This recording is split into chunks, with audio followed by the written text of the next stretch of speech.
Shalom saudara sekalian, apa kabar? Saya berharap kita semua dalam pemeliharaan Tuhan kita. Saudara, bisa tidur dengan nyenyak adalah satu berkat yang mungkin jarang kita sadari. Karena bisa tidur dengan nyenyak itu artinya hati yang penuh dengan damai. Hari ini ada begitu banyak orang kesulitan tidur. Pergumulan adalah penyebab utama yang dapat merenggut damai sejahtera di dalam hati kita. Oleh karena hati kita, pikiran kita terlalu terpusat pada masalah yang sedang kita hadapi, kita menjadi susah tidur, lalu kita depresi, dan pada akhirnya kita terpuruk. Saudara, Mazmur nomor 4 adalah sebuah doa yang ditulis oleh Daud ketika dia sedang menghadapi masalah besar. Memang bagaimana keadaannya dan masalah apa yang sedang dihadapi Daud pada waktu itu tidak dicatat secara spesifik.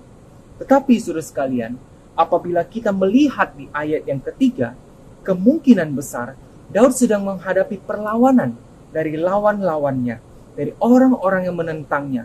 Mereka berkonspirasi untuk melawan dia dengan tuduhan palsu dan kebohongan.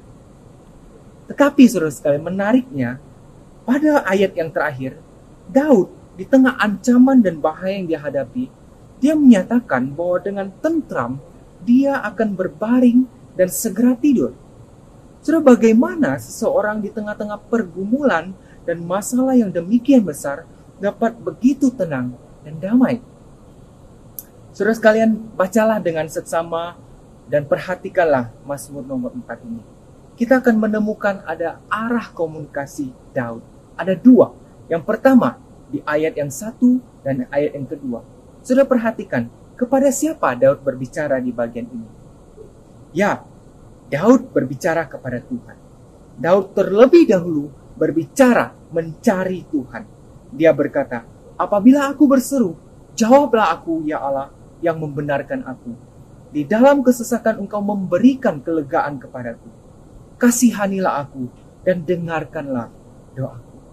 Saudara, bagian ini menggambarkan sikap dan kebiasaan Daud ketika dia berada dalam pergumulan. Dia akan terlebih dahulu mencari Tuhan. Saudara, permisi tanya, ketika pergumulan datang dalam hidup Anda, apakah yang pertama kali Anda lakukan? Apakah yang pertama kali terlintas dalam pikiran Anda? Apakah seseorang, rencana-rencana, ataukah Tuhan? Yang kedua, saudara sekalian, ayat 3 sampai ayat ke-6. Kita perhatikan bagian ini, Daud berbicara kepada siapa? Kini Daud mengarahkan pembicaraannya kepada lawan-lawannya. Hai orang-orang, berapa lama lagi kemuliaanku dinodai? Berapa lama lagi kamu mencintai yang sia-sia dan mencari kebohongan? Ketahuilah bahwa Tuhan telah memilih baginya seorang yang dikasihinya. Tuhan mendengarkan apabila aku berseru kepadanya. Saudara, Daud seolah dengan penuh iman berbicara kepada masalahnya, kepada lawan-lawannya, kepada orang-orang menentang dia. Daud menyatakan kepada mereka bahwa Tuhan sendiri yang mereka lawan. Oleh karena itu Daud memperingatkan mereka, renungkanlah perbuatanmu, bertobatlah dan jangan berbuat dosa lagi. Kembalilah kepada Tuhan. Saudara, ada satu kutipan mengatakan, don't tell God how big your problems are, but tell your problems how mighty your God is. Jangan katakan, jangan mengeluh, jangan berkeluh kesah kepada Tuhan betapa besar masalah yang engkau hadapi. Tetapi katakanlah kepada masalahmu, betapa berkuasa Allah yang engkau sembah.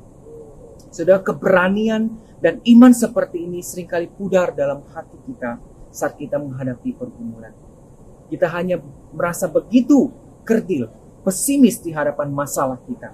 Padahal kita lupa, kita ada Allah yang begitu berkuasa di belakang kita. Saudara, apa yang Daud katakan ini adalah satu ungkapan iman, satu penyerahannya kepada Tuhan. Kini bukan dia lagi yang berhadapan dengan masalah itu, tetapi Tuhan sendirilah yang sekarang berperang bagi dia. Oleh karena itu, berserah pada sumber pertolongan benar, hati Daud dipenuhi dengan damai.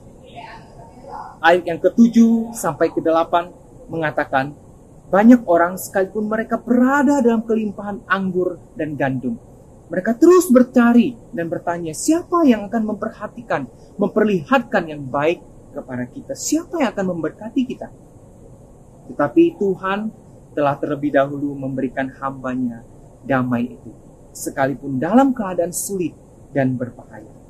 Sebab damai, sukacita, dan keamanan yang sesungguhnya tidak terletak di dalam kelimpahan materi, tetapi di dalam penyerahan sepenuhnya kepada Tuhan. Saudara, apapun pergumulan yang saudara hadapi hari ini, janganlah biarkan masalah itu menjauhkan Anda dari Tuhan. Tapi marilah kita belajar dari Daud. Cari Tuhan terlebih dahulu. Percayakan masalah itu kepada Tuhan.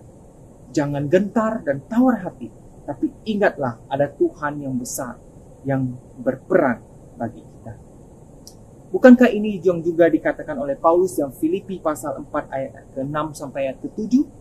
Janganlah hendaknya kamu khawatir tentang apapun juga, tetapi nyatakanlah dalam segala hal keinginanmu kepada Allah dalam doa dan permohonan dengan ucapan syukur. Ayat selanjutnya mengatakan, maka damai sejahtera Allah yang melampaui segala akal akan memelihara hati dan pikiranmu di dalam Kristus Yesus. Saat kita mencari Tuhan dan berserah kepadanya, maka kita akan dipenuhi dengan damai sejahtera. Niscaya kita juga akan seperti Daud berkata, dengan tentram aku akan membaringkan diri dan segera tidur. Amin.